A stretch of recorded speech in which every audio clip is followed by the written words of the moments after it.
작년하고 재작년에 수전절 절기, 수전 우리가 다시 수리한다, 보수한다 그러죠. 청소한다, 새롭게 한다 이런 뜻을 쓰는 숫자가 있고요. 그 다음에 전은 성전이죠. 성전을 새롭게 하는 그런 절기가 수전절인데 이스라엘 사람들이 이것을 하누카라고 부릅니다. 빛의 절기이기도 합니다. 왜냐하면 그 어두웠던 땅에 성전이 새로 세워지고 성전을 깨끗하게 하기 때문에 빛이 비친 거죠. 그렇죠? 우리가 아까 불렀던 찬송에 보면 눈을 들어 산을 보라 나의 돔 어디서 오나, 이게 여기 아무데나 있는 산 얘기하는 거 아닙니다. 시온산 얘기하는 겁니다. 예, 그 산은 시온산입니다. 즉 시온산으로부터 여호와께서 우리를 다스리기 때문에 주의 말씀은 예루살렘에서, 그래서 시온산에서부터 우리의 구원이 온다 그런 뜻이지 아무데나 산 보고 그렇지 우리의 도움은 위에서 오지 이런 뜻이 아니고요. 그냥 위를 말하려고 산을 얘기한 게 아니고 시온산을 얘기하는 겁니다. 자, 그 시온산에 세워진 하나님의 성전이 수많은 이방 사람들에서 더럽혀지고 불타고 또한 하나님께 바쳐진 제물과 기명들이 약탈당하고 이렇게 된 것을 하나님께서 예수님 이 땅에 오시기 전에 약 164년쯤이라고 하죠. 어림잡아 160년쯤 전에 이 마카비라고, 뭡니까? 이 망치라고 별명이 그래요. 유다 마카비인데 이 사람이 예수님 그 예루살렘 성전을 다시 되찾았어요. 그리고 헬라 사람들에게 더럽혀지고 돼지피로 더럽혀지고 우상에 독수리상에 뭐 제우스 신상에 아주 다니엘서에 보면은 그 북방왕이 성전 더럽힌 양 있죠. 요 사람이 적그리스도 예표거든요. 그와 같은 지경이 되었을 때 이 마카비라는 사람이 성전을 깨끗하게 새롭게 합니다. 그것을 기념하여 지킨 절기가 수전절이라고 합니다. 자, 우리 성경에 보면 레위기에 지키라 명한 절기 외에 이스라엘 사람들이 역사 중에 새로 자기들이 수립한, 그러니까는 지키기로 약속한 절기가 여러 개 있는데 그 중에 성경에 기록된 절기가 불임절과 수전절이라고 했어요.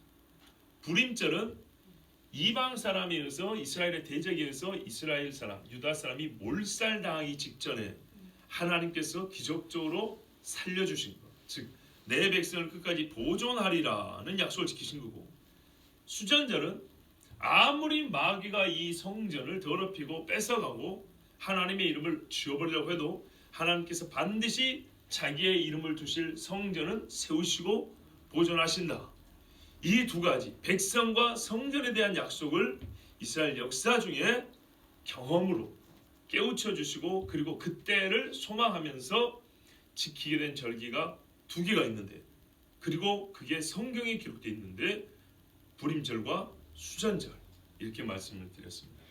수전절은 이 겨울이고요. 요한복음에 보면 수전절 때는 겨울이라 이렇게 되어 있고요. 불임절은 음력이니까 유대 사람들 음력을 지키니까 우리 양력으로 하면 조금씩 다릅니다.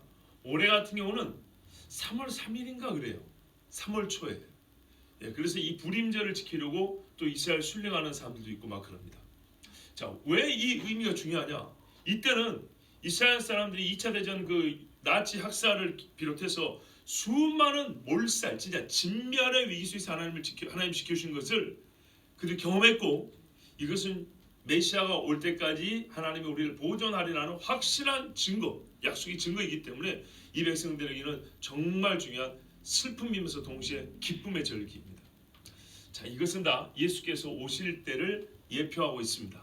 자, 오늘 우리가 수전절기를 맞이해서 지난 주일날 밤이 수전절 전야였고요. 이번 한 주간이 돌아오는 주일까지 수전절 일주일입니다. 이스라엘 사람들은 지금 수전절로 지키고 있습니다. 자, 그래서 이 수전절과 관계된 성경의 기본적인 사실들, 가르쳐 주시는 사실에 대해서 작년, 재작년에 말씀을 드렸고 또 역사적인 배경도 말씀드렸습니다. 물론 기억은 다 안 나실 거예요. 괜찮아요. 또 내년 또 있고 또 다음에 또 있으니까 일단은 그때 수전절의 역사적 배경이라든지 성경적, 신학적 의미에 대해서는 말씀을 드렸기 때문에 올해는요, 그것은 일단 전했으니까 다음에 또 하기로 하고 올해는 이 수전절이 성전이 세워지고 새롭게 되는 거잖아요. 자, 그런데 지금 성전이 있습니까? 없습니까? 없지요. 그런데 왜 수전절을 지킬까요? 이거는 역사 중에 한번 우리가 경험했던 거죠. 이스라엘 2000년 전에, 2000년도 넘게. 그러면 다시 이 성전이 또 세워지고 그 영광이 새로워질 것이다, 회복될 것이다를 이스라엘 사람들이 바라보고 있고, 이것을 성경은 우리에게 약속하고 있기 때문에, 그렇죠? 제2의 수전절이라고 할 수 있는 성전으로 하면 세 번째 성전이 세워져서 거룩하게 주께 바쳐질 것을 우리가 알고 있기 때문에, 그때의 이야기를 성경에 예언이 돼 있어요. 그 예언된 말씀을 일부 보도록 하겠습니다. 다는 아니고 그 중에 일부를 보도록 하겠습니다. 자, 11장에 보시면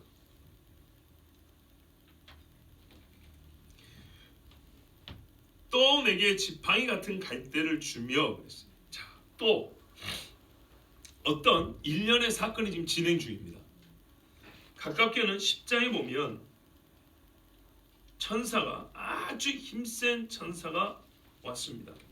그런데 잘 보세요. 9장까지 다섯째 천사가 나팔을 불었어요.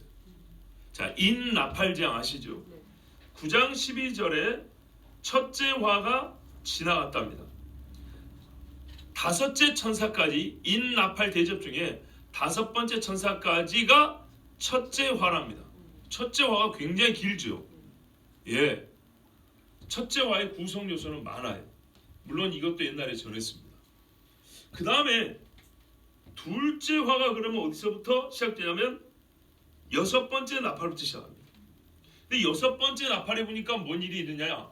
요한계시록 기록된 큰 전쟁 중에 하나가 시작이 됩니다. 유브라테스강, 다 여기서 시작하는데, 첫 번째 유프라테스 강이 여기서 시작된 대전쟁이 시작됩니다. 이 전쟁으로 사람이 얼마나 죽습니까? 15절에, 9장 15절에 3분의 1이 죽어버립니다. 마병대 수는 2만만, 2억입니다. 어마어마한 전쟁이죠. 그래서 이거를 혹자는 제3차 세계대전이라고 부르기도 하는 겁니다. 세계 인구가 3분의 1이 죽어버린다니까. 엄청난 전쟁입니다. 자, 이렇게 해가지고 두 번째 화가 이제 시작됩니다. 그런데 그 어간에 말이죠, 천사가 나타나서 요한에게 아주 이 끝부분, 이제 지금 끝 중에 끝이 가까웠죠. 요 가까운 때에 중요한 예언을 말해 줍니다. 두루마리 책을 주죠. 그러면서 막 하늘에서는 우레도 말하고, 그러니까 굉장히 중요한, 아주 중요한 사건을 지금 요한에게 일러주고 있는 중이에요. 맞습니까? 네. 예, 우리가 다 읽지는 않겠습니다. 자, 그래서 이 말씀을 다 받았는데 뭐라 하냐면 임봉하고 기록을 하지 마라 그랬어요. 그런데 11절에 가면 그가 내게 말하기를 네가 많은 백성과 나라와 방언과 임금에게 다시 예언하리라 하더라 이랬어요. 자, 기록하지 말고 임봉하라는 말씀이 예언하라고 한 말씀과 같은지 다른지 잘 모르겠어요. 왜? 임봉해라 해놓고 예언해버리면 안 되잖아요. 이거는 봉해놓은 건데. 그런데 하여튼 이 대전쟁이 끝나갈 때쯤에 요한이 뭐 환상했어 말이죠. 천사는 요한에게 아주 중요한 예언을 줍니다. 그 예언의 말씀이 11장입니다. 보세요. 네가 이제 이거를 백성들에게 알려줘야 한다고 예언하여, 보세요. 백성, 나라, 방언, 임금, 한마디로 말하면 전 세계 사람들이 다 알아야 된대요. 그래서 우리가, 제가 오늘 말씀드리고 싶은 거는 깊은 해석을 하려는 게 아니에요. 무슨 일이 있을지에 대한 예언 그 자체라도 좀 우리가 알고 가야 된다는 거예요. 왜? 이런 어마어마한 사건 와중에 엄청난 힘이 있는 천사가 내려와서 환해지는 말이죠. 엄청난 힘을 가진 천사가 와서 요한에게 네가 예언해야 될 내용을 내가 말해주겠다 그랬어요. 그걸 예언했으니 우리가 최소한 어떻게 해야 되죠? 예언을 드려야 될 거 아닙니까? 그래서 제가 오늘 이 설교의 초점은 매우 정확하고 깊이 있는 해석이 아니라 예언 그 자체를 한번 여러분에게 들려주는 겁니다. 자, 어떤 내용이냐? 지팡이 같은 갈대를 주며 말하기를 일어나서 하나님의 성전과 제단과 그 안에서 경배하는 자들을 측량하라 그랬어요. 자, 일단 성전이 있네요. 그렇죠. 성전이 있어요. 제단도 있고 그 안에서 경배하는 사람들도 있어요. 자, 요 사람들을 측량하래요. 사람을 측량한다는 것은 율법상 맞지는 않아요. 예. 그런데 이거는 이렇게 볼 수 있죠. 사람의 수를 세라는 게 아니라 이 지팡이 같은 갈대는 지푸라는 게 아니라 재라고 준 거거든요. 그러니까 사이즈를 재라는 겁니다. 그러면은 그 안에서 경배하는 사람들 규모는 잴 수 있겠죠. 가로 몇 미터, 세로 몇 미터에 모여 있는 자들 이렇게 딱 경계는 설정할 수 있겠죠. 한 사람 한 사람 세는 걸 잰다고 표현하지 않습니다. 성전과 성전 건물과 제단과 그리고 거기 있는 사람들을 다 재라고 했기 때문에 측량이라고 했기 때문에 사람의 수라기보다는 사람이 모여 있는 그곳의 그 넓이, 땅의 넓이를 이렇게 한번 측량하라 이렇게 볼 수 있습니다. 즉 하나님께서 어떤 구획을 설정해 놓는 것입니다. 왜 이렇게 구획을 설정해 놨냐 했을 때 대부분의 신학자들은 보호와 보존이다. 지키시려고 그런다. 이런 말을 해요. 완전히 틀리지는 않아요. 왜냐하면 이마에 인친 자들은 죽이지 마라 이런 말도 있고, 그죠? 에스겔인가 보면은 성전에서 막 이렇게 막 통곡하고 기도하는 사람들은 이마에 인을 치고 그 사람들은 못 죽게 막잖아요. 하나님 보호해 주시죠. 그래서 그런 말씀들을 봤을 때 이거는 이 사람들과 성전을 보호하려고 한 거 아니겠냐? 이런 해석도 있어요. 일리는 있는데 이게 정확히 그렇다고 볼 수는 없습니다. 이게 무슨 말이냐면 어떤 의미에서는 보호고요, 어떤 의미에서는 보호가 아니에요. 보세요. 건물이 안 부셔지는 측면에서는 보호인데 건물이 더럽혀진다는 측면에서는 보호가 아니죠. 그렇죠? 예. 그러니까 이 보호를 건물의 외형을 말한 것이 아니면은 성전의 정체성에 맞는 본질을 말하냐에 따라서 이게 보호냐 아니냐에 달라진 이게 차원이 다른 문제가 되는 거예요. 자, 일단은 이렇게 쟀습니다. 이 재는 이야기가 에스겔에서 40장부터 42장에 보면 나옵니다. 우리가 잘 알듯이 이스라엘이 회복된 다음에 37장부터 보면은 이 마른 뼈들이 회복돼가지고 이스라엘이 돌아오지요. 엄청난 군대로. 그리고 성전 이야기가 나온단 말이에요. 그리고 뒤에 가면 성전에서 나온 물 이야기가 나온단 말이죠. 그죠? 그러니까 이거는 에스겔을 통해서 주시는 마지막 때 이스라엘에 있을 성전과 주님 오실 때 이야기란 말입니다. 그러니까 그때도 보면 에스겔에서 40장에도 측량하라고 나오는데 아주 구체적으로 측량해야 돼 있어요. 예, 자 이거는 참고로 보시고요. 이 밤에 우리가 다 읽지는 않겠습니다. 자 이렇게 해서 하나님께서 측량을 하라고 했는데 바깥마당은 측량하지 말랍니다. 이 바깥마당이 뭔지 정확히 몰라요. 어떤 사람은 이방인의 뜰이다, 여인의 뜰이다, 아니면은 성수가 있었던 그 바깥을 말한다. 하여튼 뭐 나름대로 바깥마당이 뭔지 의미를 파악하려고 예를 쓰는데 확실히 알 수가 없어요. 왜냐하면 바깥마당 이렇게 딱 지명하에 붙는 땅은 없어요. 아까 말했죠. 이방인의 뜰, 여인의 뜰 이렇게 불렀지 바깥마당, 안마당, 바깥마당 이렇게 나눠 부른 적 없어요. 그러니까 뭘 기준으로 안마당인지 뭘 기준으로 바깥마당인지 그것도요. 솔로몬 때가 다르고요. 헤로드 왕 때가 달라요. 예, 그렇기 때문에 왜 헤로드 왕 때는 이게 또 확정을 해놨단 말이죠. 그래서 어느 때를 기준으로 하는지 알 수가 없어요. 솔직히 정확히 몰라요. 근데 분명한 건 뭐냐면 성전이 세워지면 성전 건물과 하나로 연합되어 있는 뜰은 하나 있을 거 아닙니까? 그것이 아닌 바깥쪽인 것만은 확실해요. 그걸 이름을 뭐라고 부르든지 간에. 자, 성전 바깥마당을 측량하지 말랍니다. 측량함과 안 함이 무슨 차이가 있냐? 이거는 정확히 모르지만 뭐라고 되냐면 그냥 두라. 이것은 이방인에게 주었다 이렇게 돼 있어. 이방인에게 주어버린 거니까 하나님이 측량할 필요 없대요. 하나님의 성전터만 측량하면 된대요. 그렇죠? 사실 그렇죠. 이방한테 줘버린 거 굳이 측량해서 뭐 할 거예요. 자, 줬는데 그 다음에 보세요. 그들이 거룩한 성을 42달 동안 짓밟으리라. 여기서 우리가 생각을 안 해보면 바로 한 가지 오해가 시작됩니다.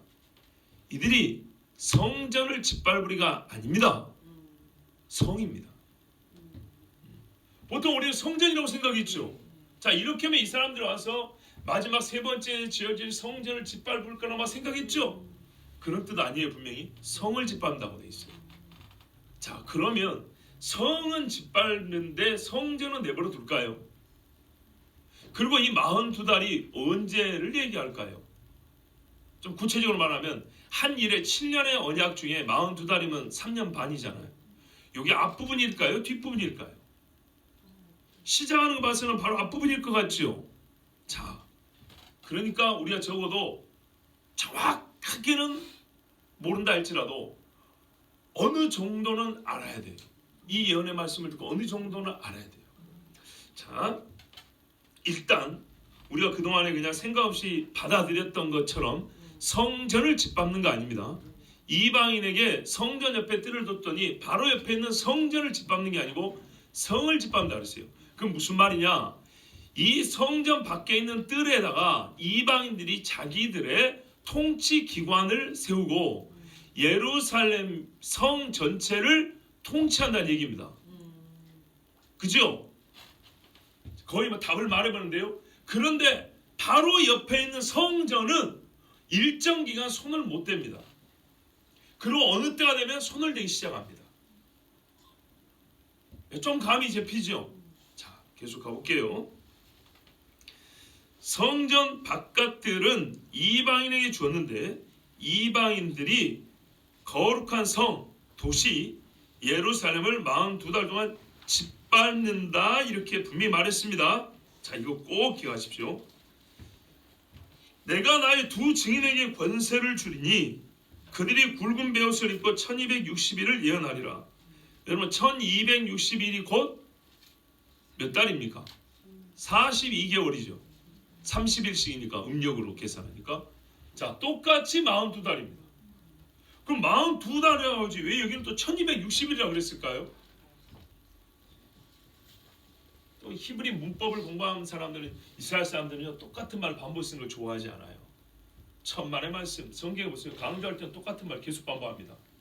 오늘 새벽에도 이사야 권사님 들으셨죠? 성령을 근심하고 성령 때로 똑같은 걸 강조해서 성령 반복했습니다. 자, 이거는 반복을 피하려고 하는 것이 아니고요. 같은 기간인데 다른 의미가 있기 때문입니다. 자, 조금 있다가 밝혀집니다. 42개월 동안에 두 증인이라고 불리는 사람이 나타나는데 이 사람들이 굵은 베옷을 입었답니다. 굵은 베옷을 언제 입습니까? 그렇죠. 극한 슬픔, 곧 회개할 때 입는 거죠. 그런데 이 사람들이 예언하는 사람들이기 때문에 뭘 예언하는 거죠? 그러면 하나님께서 진노하심으로 말미암아 이 성에 환난이 곧 올 것이니까 예수님의 말씀은 야곱의 환난 때 곧 올 것이니까 이스라엘 사람들은 뭐 하라? 회개하라. 그래서 굵은 베옷을 입은 거예요. 자, 이 소리를 얼마 동안 한다고요? 1260일 42달 동안. 지금요 이때가 지금 거의 다 왔다고 많은 종들이 외치고 있어요. 제가 좀 염려스러운 건 또 자기가 두 증인에 속한다고 하는 인간이 나올까봐 그런 이단을 쫓아갈까봐 내가 지금 그게 걱정인데, 여러분 이 두 증인은 어떤 사람이냐면 성경 분명히 표가 확실히 나와요. 어떤 사람들 보세요. 권세를 줬대요. 자, 굵은 베옷은 회개를 외치는데 회개하지 않으면 어떤 일이 있을 거라는 것을 예언하고 있어요. 결국 회개 안 해요. 이 사람이 회개를 안 하는데, 자, 하여튼 예레미야도 회개 안 하지만 외쳤죠. 그런 것처럼 회개를 1260이니까 얼마나 참 인간적으로 지루하고 듣기 싫겠습니까? 그렇죠? 그런데 사람들이 손을 못 대요. 왜냐? 권세를 가지고 외치니까. 어떤 권세를 줬습니까? 일단은 그들을 정체를 이렇게 말합니다. 그들은 이 땅의 주 앞에 서 있는 두 감람나무와 두 촛대다. 이 사람들의 정체대에서는요 스가랴, 에스겔서 37장 이후가 이스라엘의 돌아옴, 그러니까는 민족이 고토로 옛 땅으로 돌아옴부터 성경이 새로워지고 예수님 다시 오실 때까지를 말하고 있다면, 스가랴의 뒷부분도, 스가랴는 전체가 주님 오실 때 일어날 이 어둡고 캄캄한 날을 말하고 있는데, 특히 뒤에 가면 이 어둡고 캄캄한 때가 끝날 때쯤에 이스라엘이 회개하고 돌아온 이야기를 하고 있어요. 그때 회개하고 돌아올 때 이야기를 하고 있는 스가랴서에 보면 이스라엘 백성들이 저번에 베냐민 그죠? 제사장의 무리 회개하고 돌아온다 했죠. 유다가 따로 하고 이렇게 했죠. 자, 이렇게 돌아오는데 그 돌아오는 일을 하기 위해서 하나님이 쓰시는 자가 누구냐면 두 감람나무라고 하는 여호수아와 스룹바벨이에요. 근데 또 재밌는 게 뭐냐면 여호수아와 스룹바벨은 바벨론에서 돌아온 후에 성전을 지었던 사람들이에요. 그래서 스룹바벨 성전이라고 해요. 왜? 대제사장 여호수아와 스룹바벨 총독. 예정에 한번 설교했어요. 이 여호수아가 예수님하고 같은 이름입니다. 여호수아에게 왕관을 씌워준단 말이에요. 천사가. 그를 깨끗하게 하고. 그는 인간이기 때문에 그에게 있는 흠결, 그에게 있는 그 찌꺼기는 제하고요. 그에게 다시 깨끗한 옷을 입혀주고 왕관을 씌워주는 그런 환상을 보여줍니다. 그리고 스룹바벨과 여호수아를 그 메노라 금초대 있죠. 금초대 양쪽에 있는 감람나무를 세워줍니다. 이들은 뭐라고 부르냐면 이는 기름 부음 받은 자 둘이니 온 세상이 주 앞에 서 있는 자니라 하더라. 온 세상이 주 앞에 서 있는 자. 근데 뭐라고 됐어요? 두 감람나무이 이 땅에 주 앞에 서 있는 두 감람나무 이렇게 돼 있죠. 자, 그러니까는 이 사람들 어디냐? 옛적에 여호수아와 스룹바벨 바벨론 포로기를 겪고 온 후에 성전을 세우고 이스라엘 사람들을 하나님께 다시 예배하는 자로 이끌었던 두 지도자인 여호수아 대제사장과 스룹바벨 총독을 다시 재현하는 사람들입니다. 이들이 하는 일이 일참 뭘까요? 그렇죠. 성전을 성전답게 하는데 하나님이 지금 쓰는 사람들이라는 거예요. 성전이 세워져 있는데 이 성전에서 정말로 하나님 앞에 예배를 드리고 여호와를 알아야 되고 지금 이거는 정말 특별히 뭐예요? 성전의 주인 대신 예수 그리스도를 가르치는 사람들이라는 얘기예요. 옛적에 바벨론 포로에서 돌아왔을 때 여호수아와 스룹바벨이 한 것처럼 아시겠죠? 자, 그 사람이 이 두 촛대고 두 감람나무지 난데없이 내가 그 두 중에 하나다 이런 인간은 절대 쫓아면 안 됩니다. 뭐 한다고요? 성전이 여호와 하나님께 온전히 진짜 바쳐지도록 이 성전에 들어오는 자가 성전의 주이신 예수 그리스도를 온전히 믿을 수 있도록 외치는 자. 그런데 너희가 그 성전의 주인 예수를 버렸고 죽였기 때문에 회개하고 나오라고 세례요한처럼 아무렇게나 나오지 말고 회개하고 깨끗하게 나오라고 외치는 옛적의 여호수아와 스룹바벨 같은 역할을 하는 사람이 이 두 사람이에요. 자, 그런데 보세요. 이 두 사람의 이 일을 사람들이 좋아할까요? 싫어할까요?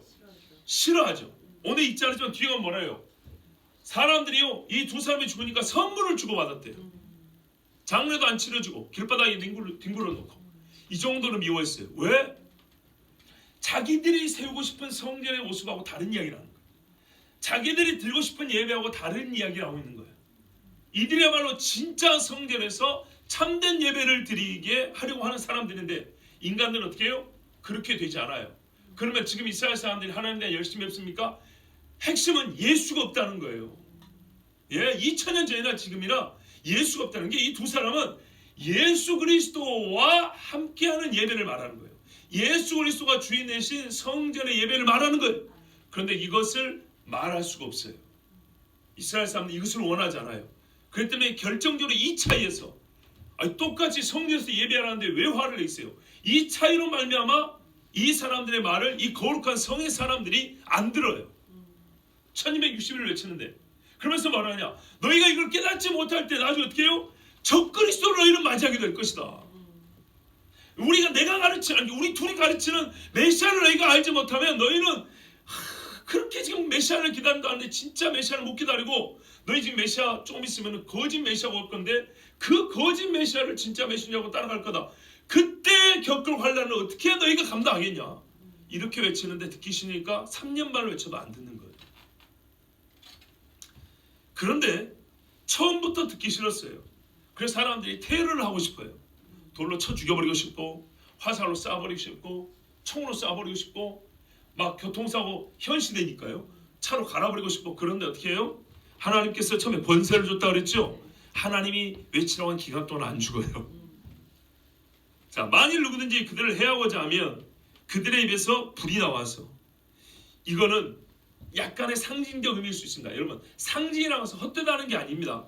어떤 실제 진짜 있는 것을 약간 우회적으로 표현한 겁니다. 봐보세요. 입에서 불이 나온다는 것은 그 입에 말이 떨어지자마자 저 대적들이 어떻게 해요? 불타 죽는다는 얘기입니다. 그래서 이 사람이 감당을 못해요. 고라자손 같은 경우 봐보세요.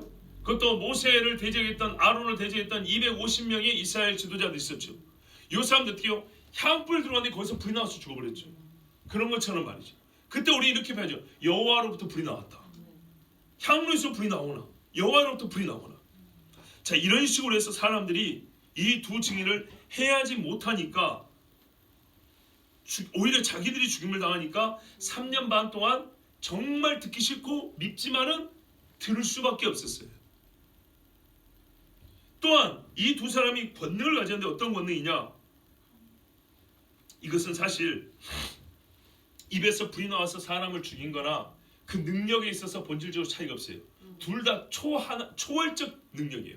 하나님의 능력이에요. 그렇죠?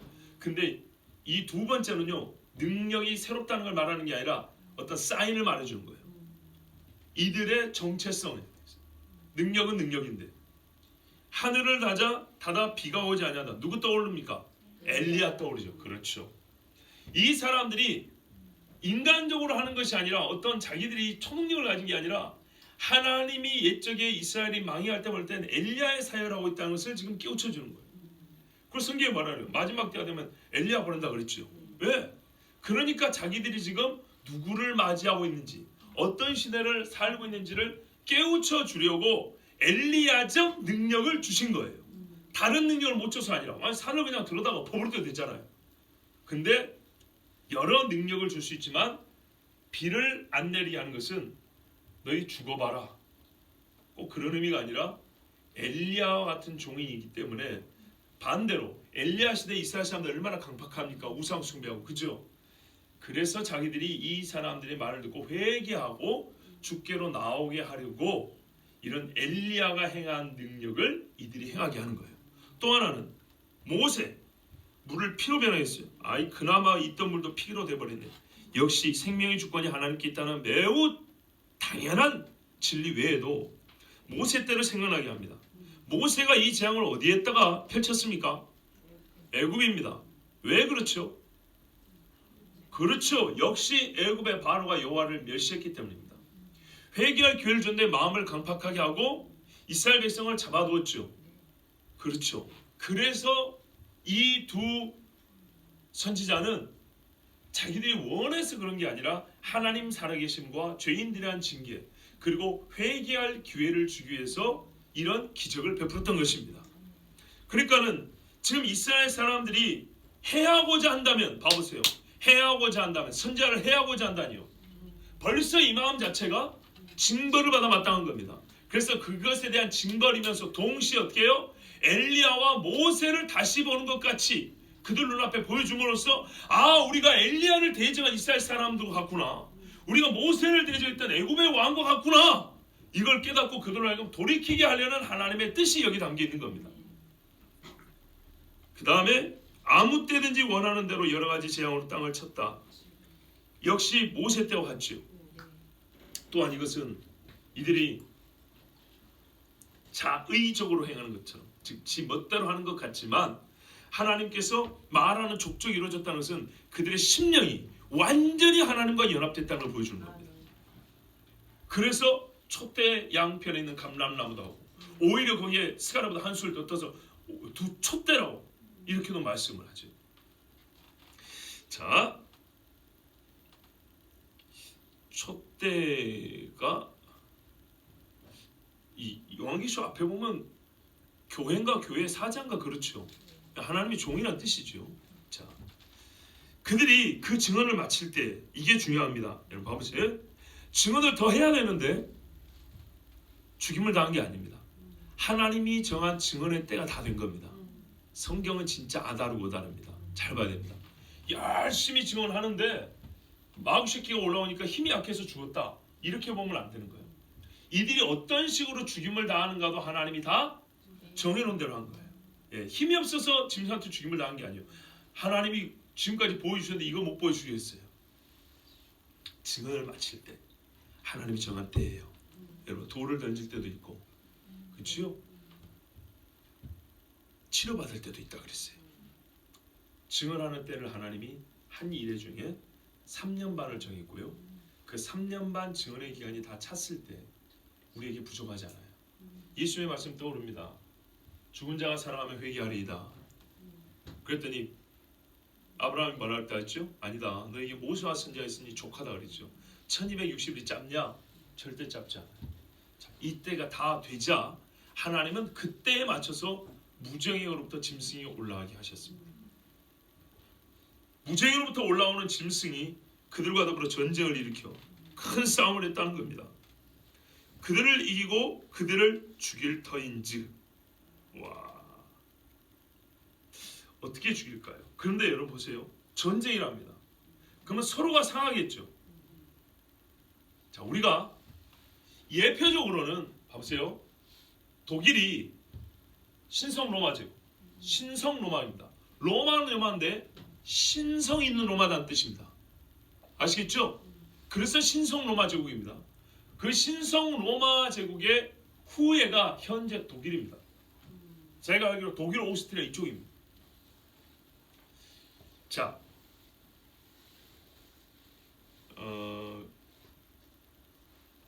그런데 이 독일이 몇 달 전에 말씀드린 대로 거의 죽었다고 생각했는데 상처가 아물었다.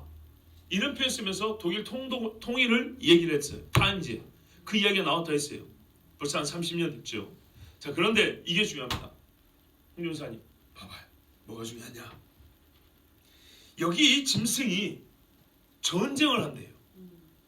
두 선지자, 하늘에서 불도 떨어지지 않은 이 두 선지자가 전쟁을 하면 이 짐승이 상할까요? 안 상할까요? 상하겠죠. 둘 다 상하겠죠. 근데 이쪽은 죽었어요. 그런데 이 짐승도 한 방에 멸한 게 아니라 둘이 치고받고 싸웠다는 거 아닙니까? 어쨌든.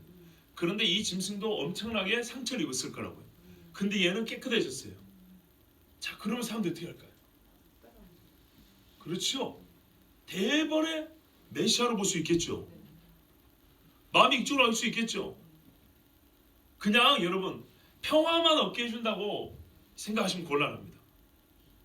평화만 얻게 해줬다고 해서 세상을 다스리는 좀 약합니다. 능력이 있어요. 능력. 이게 어떻게 조합이 될지는 정확히 알 수가 없지만 하여튼 이것들이 함께하는 것만은 분명합니다. 그래서 죽였어요. 자, 그러면 우리가 이제 볼 수 있어요. 짐승이 왔다로부터는 7년의 언약 중에 앞부분 반이 시작되는 건가요? 뒷부분 반이 시작되는 건가요?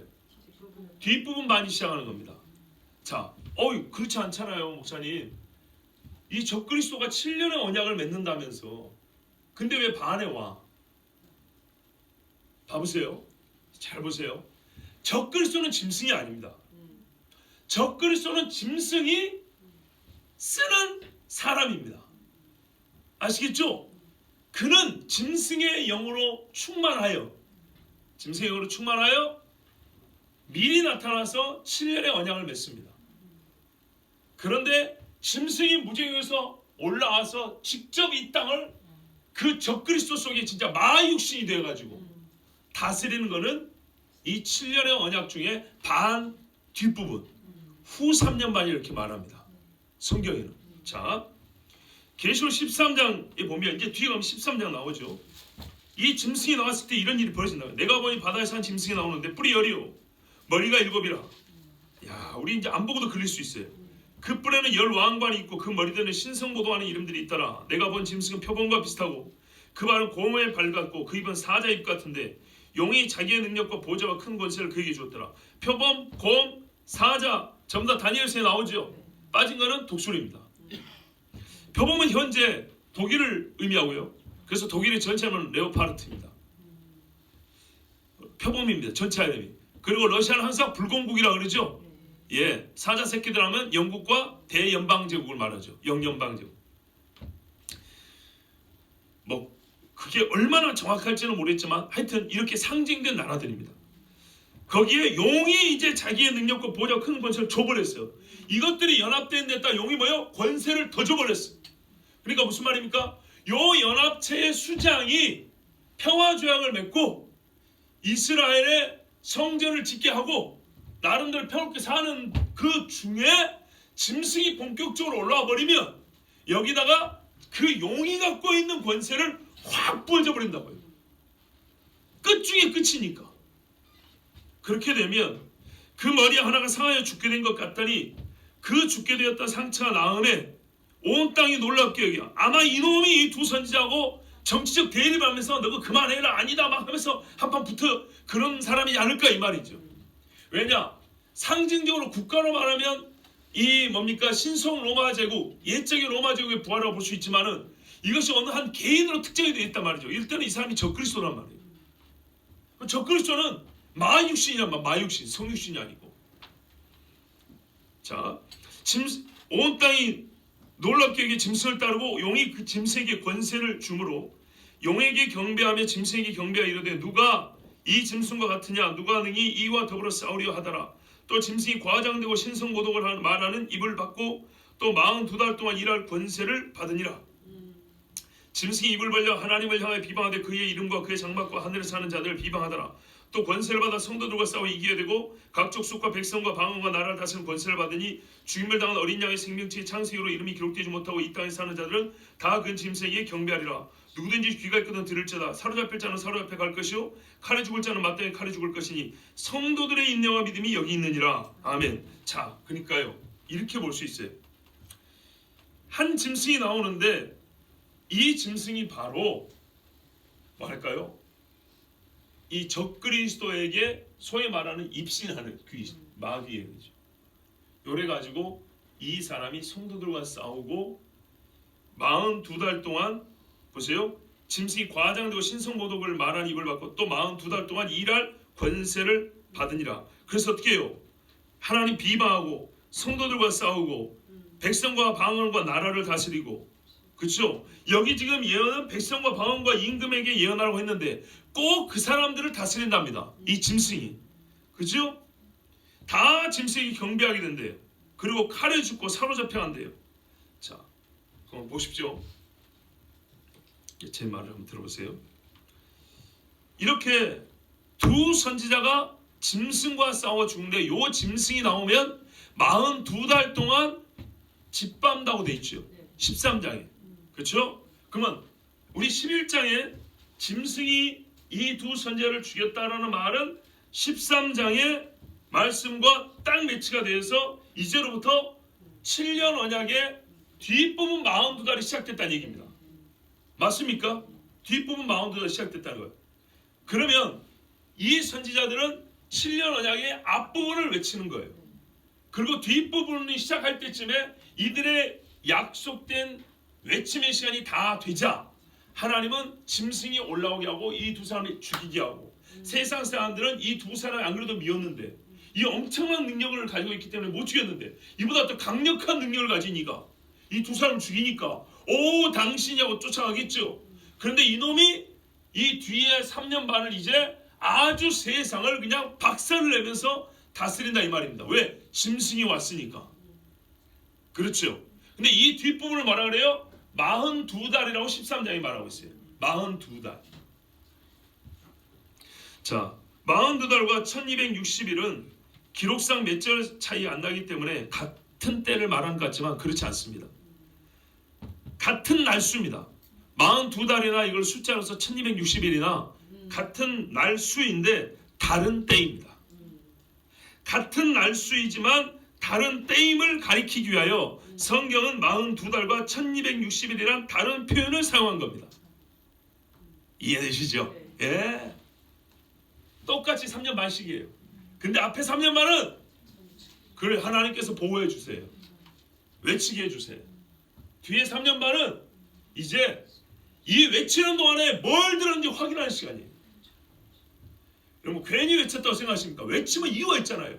회개하라, 돌이키라, 믿음을 갖고 있으면 견고하게 하라. 환난의 때가 오니까는 너희가 어떻게 해요? 예수 믿는 믿음과 하나님의 계명을 지키라고 말 그대로 최후의 결전을 준비하는 시간이에요. 이 최후의 결전을 준비하기 위해서 하나님은 살아계신 능력을 옛적에 엘리야와 모세와 스룹바벨과 여호수아 같은 딱 봐도 하나님이 역사인 걸 알 수 있는 두 사람을 세워서 전 세계 생중계를 해줄 겁니다. 그렇게 외쳐주세요. 그런데 말 그대로 그때 못 든 사람 어떻게 돼요? 끝나는 거예요. 끝나는 거예요. 예. 그때 못 들으면 끝나는 거예요. 엘리야 때 안 듣고 한 사람이 끝내 이사는 끝나는 거예요. 모세의 말을 안 듣고 어떻게 해요? 장자가 죽을 때까지, 바다에 몰살을 당하기까지.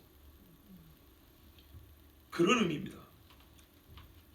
그냥 들어야 되기 때문에 외친 게 아니고 진짜 마지막 결절을 위해서 짓밟히는 그때에 남은 자가 되기 위해서 하나님은 가장 영적으로 어두웠던 때, 그러나 가장 큰 구원을 베푸셨던, 그러니까 가장 큰 어두움과 가장 큰 구원이 있었던 역사 중에 한 사건, 그때 하나님의 종으로 썼던 그 사람들을 다시 보여줌으로써 모세와 엘리야가 환생했다는 뜻이 아니고 그들과 똑같은 사명을 감당하는 두 지기를 세움으로써, 거기다가 지금은 성전이 있잖아요.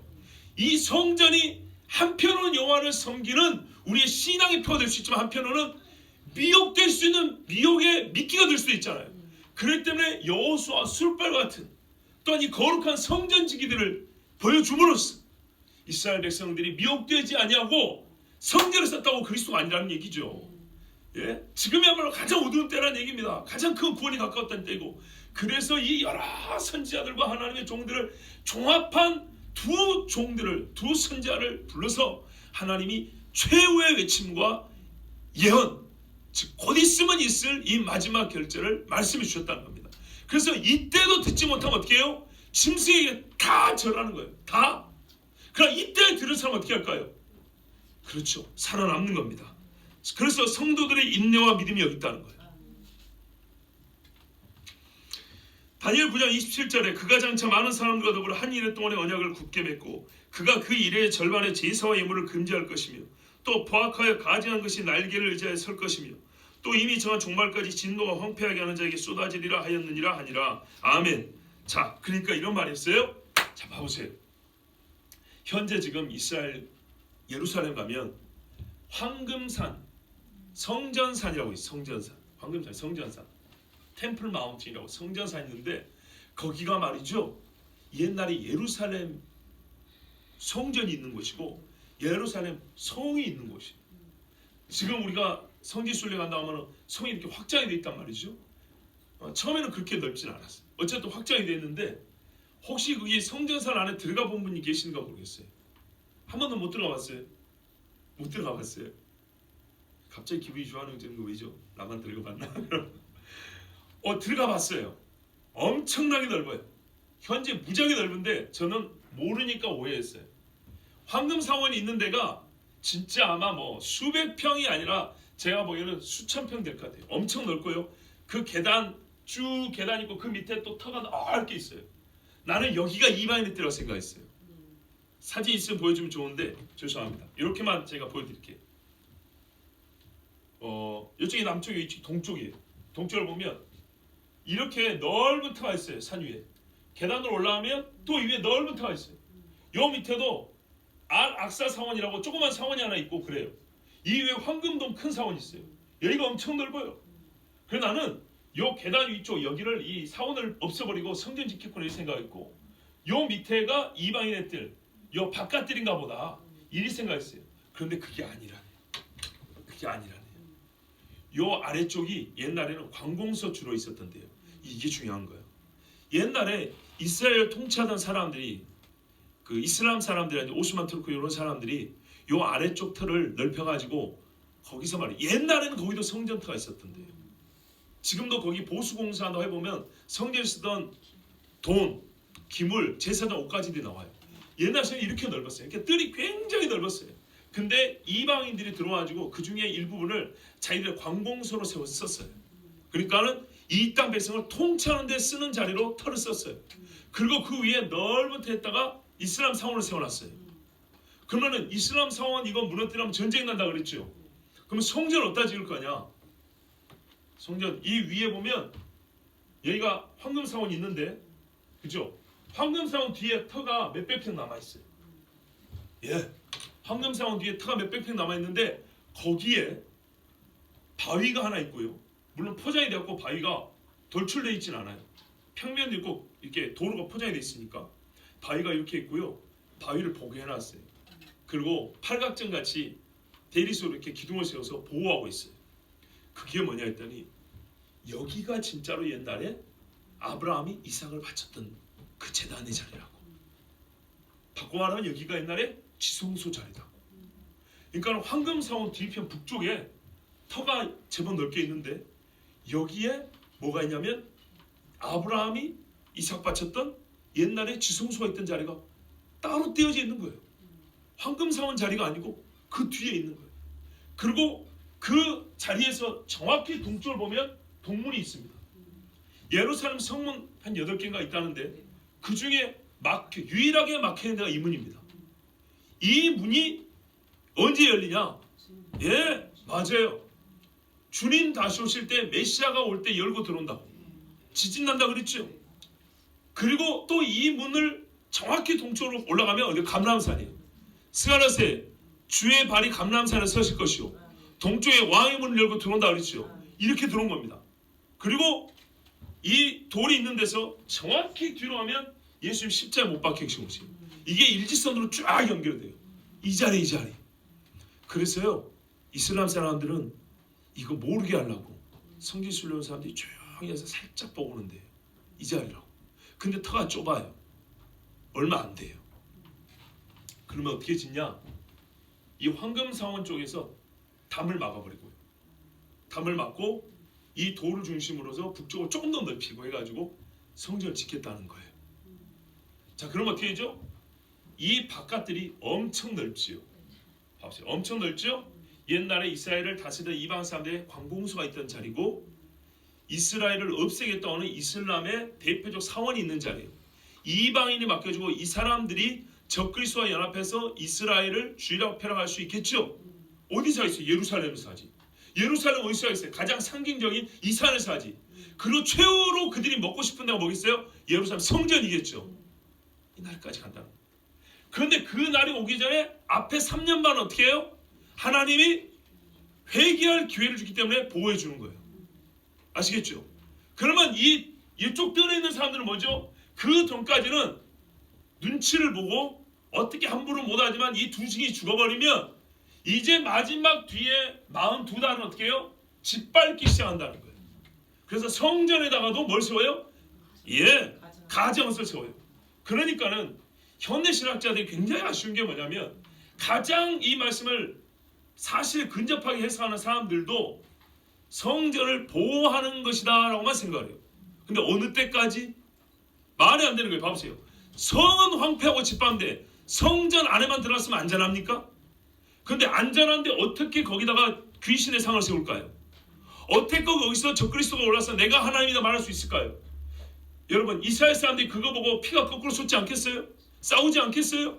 예. 그런데 그런 일이 벌어지는데 어떻게 성전 안에만 들어가 있으면 우리는 안전하다 할 수 있냐고요? 불가능한 얘기죠. 불가능한 얘기입니다. 그러니까 이런 말이에요.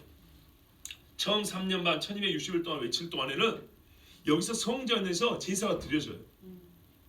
외국 사람들이 싫지만 어쩔 수가 없어요. 이 이방인에 들어있는 적그리스도의 세력들 또는 다른 종교 사람들이 분이 나지만 어떻게 못해요. 왜? 두 증인이 살아있기 때문에. 왜?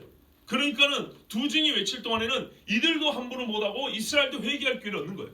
우리 교인들도 말이죠. 마지막 영적 싸움 준비를 하는 거예요. 그런데 이 사람들이 때가 되고 하나님이 걷어갈 때가 되면 나중에 부활시켰고 걷어가죠. 그러면서 그때 이들의 죽음을 좋아했던 사람들도 하나님이 많이 죽여버립니다. 그래서 마지막 하나님이 정말 나팔을 불고 올라가시게 하는 거예요. 자, 이때인데 이 1260일이 지나면 이제 뒤에 42달 동안에는 이 성전 안에까지 파고 들어오고 예루살렘 전체를 그리고 세상에 있는 교회를 이 적그리스도와 그의 졸개라고 있으니 어둠의 세력들이 짓밟기 시작하는 거예요. 그때 유대에 있는 자는 어디로 가라? 산으로 가라. 성전만 보호받는 게 아니에요. 그때는 성전도 어떻게 되죠? 예, 황폐하게 되는 거예요. 더럽혀지는 거예요. 이게 보호라고 말할 것 같으면 언제까지? 1260일 동안 회개할 기회가 있었다. 근데 결과적으로 무슨 말이죠? 회개 안 했다는 얘기죠. 그리고 이렇게 야곱의 큰 환난을 겪을 때가 되어서야 어떻게 이스라엘 사람들은 진짜로 주여 부른다는 겁니다. 왜? 자기들이 믿었던 그리스도가 그 그리스도가 아닌 게 비요. 예, 적 그리스도였던 거예요. 철저히 믿었던 그가. 그러니까 이제 오소서 메시아 그리스도에 하고 외치는 겁니다. 아하, 예수가 진짜 메시아구나. 그때 우리 주님 어떻게 해요? 나를 너희가, 그렇죠, 주의 이름으로 오시는 자여 호산나, 우리를 구원하소, 여호와여 우리를 구원하소 할 때까지 나를 보지 못하라 했죠. 그때 외친다는 거죠. 가짜 그리스도 속건하니까. 그러면 예수님이 그때 오신다는 겁니다. 자, 그들의 시체가 큰 성 길에 있으리니 그 성은 영적으로 하면 소돔이라고도 하고 애굽이라고도 하니 곧 그들의 주께서 십자가에 못 박히신 곳이라. 와, 저는요 이번 예루살렘에 가서 실감을 했어요. 왜 소돔이고 왜 애굽인지. 근데 이 말씀의 때는 이보다 한참이란다. 훨씬 더 심각한 지경이죠. 왜요? 적그리스도의 거의 본부가 예루살렘에 세워질 지금 그때니까. 두 주인이 죽자 시체를 내버려두고 안 물어준다 합니다. 제가 보기에는 이 두 주인은 이스라엘 사람일 가능성이 크다고 봅니다. 그러지 않겠습니까? 뭐 여러분이 가시길까요? 제가 갈까요? 큰 성 길거리에 3일 반 동안 버려져 있었답니다. 어디냐 했더니 우리 주께서 십자가에 못 박히신 곳, 딱 나오는 예루살렘. 그전에도 이 도성 그래도 나왔는데 예루살렘. 이 말씀은 예루살렘에 있을 일을 예언하신 말씀이 그래서 분명한 겁니다. 그런데 이때 예루살렘을 영적으로 뭐라 부릅니까? 소돔 애굽이라고 부릅니다. 소돔 애굽. 그러면 왜 그렇게 불렀는지도 소돔과 애굽에서 찾아야겠죠. 소돔은 우리가 알다시피 가장 음란하고 천사들의 경고조차 비웃은 자들이 불로 심판당한 곳입니다. 그러니까 소돔이라고 부른 거예요. 이때 예루살렘. 언약 백성에서 떨어져 나온 자가 자기 자신을 저주 아래 놓은 곳입니다. 롯, 아브라함의 장막에 거했으면 오죽이나 좋습니까? 그런데 육신의 안목을 쫓아서 들어간 곳이 소돔입니다. 수많은 언약 백성이 미혹되어서 세상 것에 미혹되어서 죽는 곳이 예루살렘. 넓게 보면 이스라엘, 현대 이스라엘입니다. 안타깝게도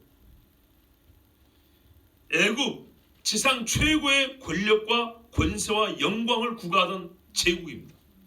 맞죠? 예루살렘, 이스라엘은요 갈수록 강해지고 있습니다. 거짓말이 아닙니다. 여러분 봐보세요. 이스라엘이 현대에도 마저 세워진 이후에 전쟁이 4번 있었어요. 작은 나라 빼면 크게 3번 이상 있었어요. 주변 나라들이 다 붙었는데 안 되죠. 그렇죠? 지금은요 오히려 겁나서 못 쳐들어옵니다. 가장 최근에 있었던 전쟁이 40년도 더 됐습니다. 초창기 40년대, 60년대, 70년대 뭐 걸핏하면 쳐들어오더니 그 이후 40년 동안에는 어떻게 해보지 못합니다. 요즘에 보세요. 이스라엘은 열받으면 가서 비행기로 쏟아부리잖아요. 그죠? 근데 쳐들어옵니까? 못 쳐들어옵니까? 못 쳐들어오죠. 예, 무슨 로켓포 이렇게 게릴라전 한 게 아니에요. 정규 군 전투기 가서 미사일을 쏘고 꽂아버리고 왔는데도 아무 소리도 못 하잖아요. 하나님이 갈수록 강하게 해줍니다. 자, 그런데 문제는 뭐예요? 여기가 미혹되어서 짐승이 다스리는 나라, 짐승의 제국이 되는 겁니다. 옛날 애굽처럼.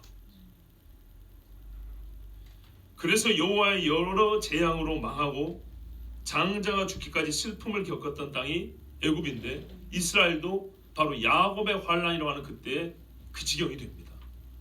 그렇게 되어서야 하나님 나를 살려주십시오 하고 회개를 한다는 얘기입니다. 물론 애굽에 대해서도 성경에 보면 훗날에 여호와를 경배하는 제단이 애굽 중앙에 세워진다 그랬죠. 그러나 지금 여기서 말하는 애굽은 그때 애굽을 말하는 게 아니고 예적 애굽을 얘기하는 겁니다. 소돔과 애굽. 그런데 여기 보면 둘 다 공통점이 하나 있는데 뭐냐? 남은 자가 있다는 겁니다. 이 망한 땅에 비록 작고 부족하긴 하지만 끄집어내어진 자들이 있다는 겁니다. 예수님 말씀에 그때 유대에 있는 자들은 어떻게 하라고요? 산으로 도망가라. 옷가지 가지러 가지 말고 짐 가지러 가지 말고 당장 뛰어 도망가라 그랬죠. 그 사람들이 아니 남은 자가 있어야 회개도 할 거 아니에요. 또 다르게 영적으로 말하면 회개한 자가 남은 자가 될 것이고 이 사람들이 주의 구원을 보게 되는 겁니다. 여러분 이 일들이 머지않아 있을 겁니다. 주의할 것은 많은 신학자들이 아까 말씀드린 대로 성전 측량을 보호와 보존을 위하여다 말한다. 그럼 뭘 보호하고 뭘 보존하냐? 교회를. 아주 추상적으로 얘기합니다. 뭐 교회를 뭘로부터 보호하냐? 잘 모르겠는데요. 뭐 세상의 유혹으로부터, 악한 자들의 핍박으로부터 막 이렇게 하는데요. 참 답답한 인간들입니다. 정말. 소위 이게 대체 신앙입니다. 왜? 이스라엘과 예루살렘 성전을 현대 교회 그렇게 봤기 때문에. 그리고 또 하나 어떤 사람 뭐냐면 성경에 뭐랬어요?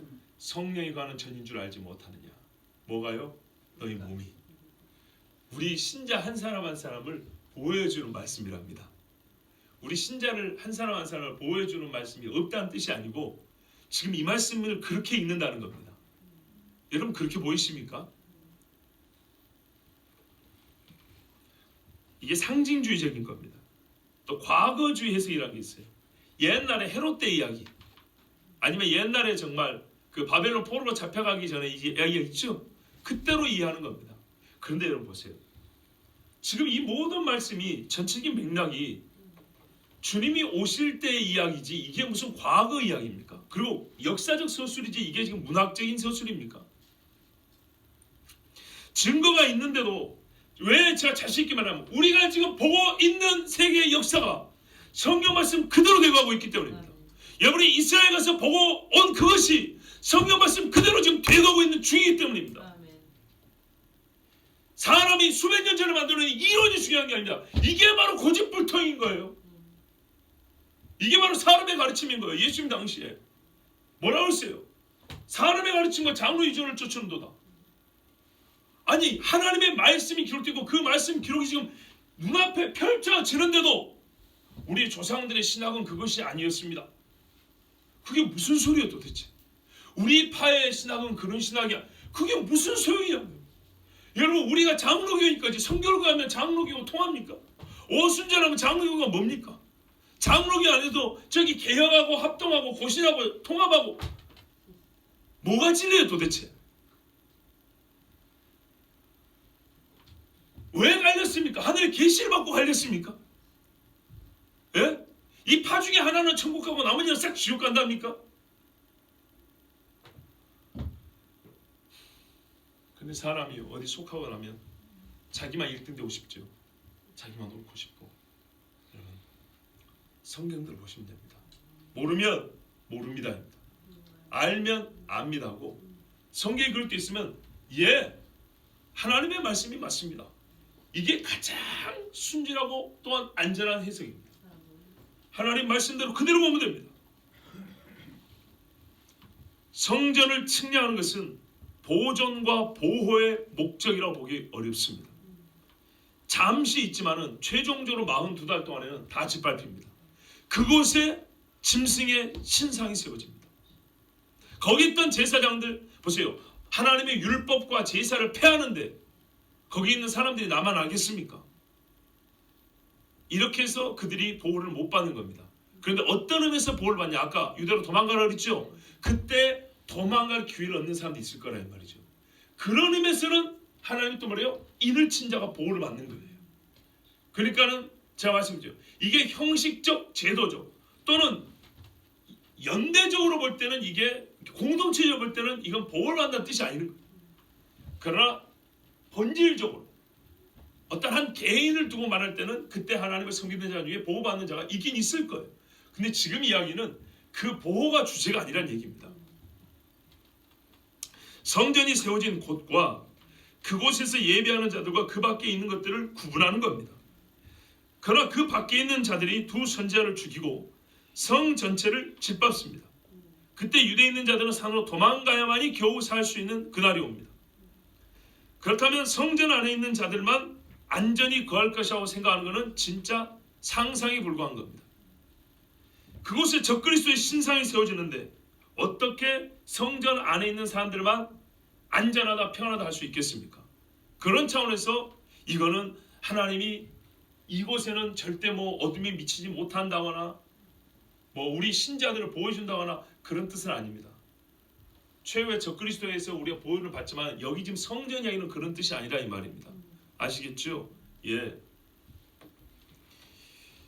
우리가 지금 이 말씀을 통하여 들어야 될 말씀의 핵심은 첫 번째, 일단 제가 예언이기 때문에 예언은 들어야 된다 그랬죠. 일단은 듣기 위하여 전한 겁니다. 반드시 이 말씀은 들어야 되기 때문에. 두 번째는 이 두 선지자를 통해 주시는 여호와의 말씀, 곧 예언, 경고, 신자에게 주시는 여호와의 인도와 보호하심. 이거는 거주 구역에 따른 보호 아닙니다. 예, 본질적으로 믿음을 지키는 자들을 보호한다는 그런 말이죠. 택한 자들. 자, 이 사람들이 두 번째는 뭐냐면 바로 이 사람들, 이 들은 이 사람들이 믿음을 끝까지 지키느냐 이야기입니다. 자, 두 선지자가 와가지고 외친 다음에는 진짜 마지막이라 그랬죠. 그리고 이 짐승의 때는 성도들의 인내와 믿음이 여기 있느니라. 마지막 테스트, 마지막 확인이라고 그랬습니다.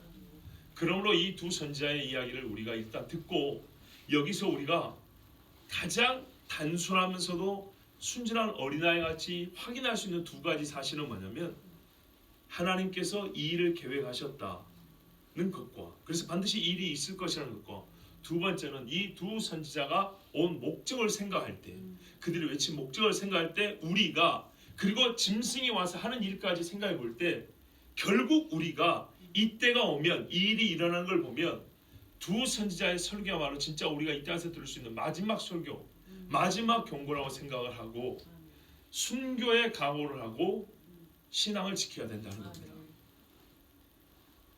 뭘 약속받았기 때문에요? 이 예언 자체가 하나님께서 곧 있으면 예수 그리스도 오셔서 우리를 속량하는 때가 가까웠다는 증거이기 때문에 그 3년 반을 정말로 피 흘리기까지 믿음을 지켜야 된다는 겁니다. 괴롭고 힘들겠지만 특히 성경에 보면 젖먹이 있는 자들에게 화가 있다고 했어요. 그래서 참 이 마지막 때 애를 낳아도 되느냐 걱정을 하지만 그래서 믿음이 필요한 거예요. 주께서 택한 자는 구원한다고 그랬어요. 그 믿음을 가지고 우리는 어떻게 해요? 자녀들도 낳아 기르면서 오히려 그 자녀가 있기 때문에 부모가 더 믿음이 지켜지는 경우도 있어요.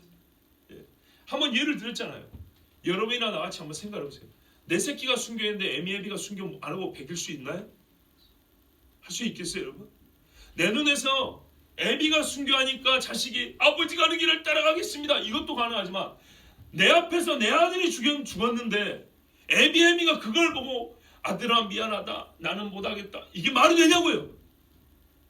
오히려 하나님이 믿음 약한 부모를 살리기 위해서라도 자녀를 쓰는 경우도 있는 거예요.